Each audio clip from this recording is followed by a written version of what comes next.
د دې نه مخکې انبیا علیهم الصلاة والسلام ورته ټولې خبرې وکړلې چې موږ ستاسو په شان د انسانان یو خو ولکن الله یمن بلکې الله تعالی احسان کوي علی من په هغه چا باندې یشاء چې وغواړي او بیا ورته وفرمایل چې تاسو د معجزې خبرې کوئ نو زموږ دپاره دا خبره مناسب نه ده چې موږ په خپل اختیار باندې تاسو ته معجزه پیش کړو ځکه چې دا موږ مخکې ویلي چې په معجزه کې فعل د الله وي د پیغمبر په لاس باندې ظاهري یعنی دا معجزه کو الله وغواړي د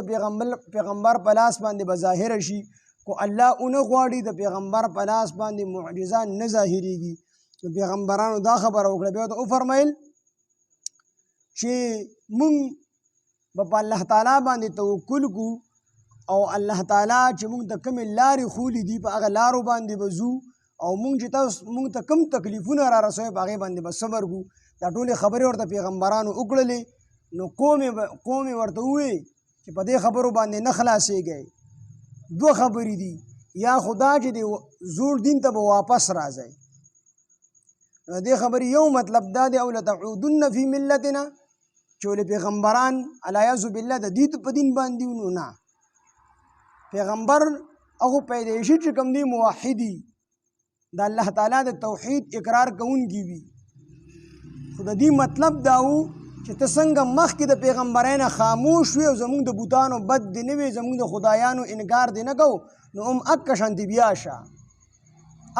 بیا شه یو مطلب یې دا دی او دویم مطلب یې دا دی چې پیغمبر خو به خاموش و د پیغمبرانو مخکې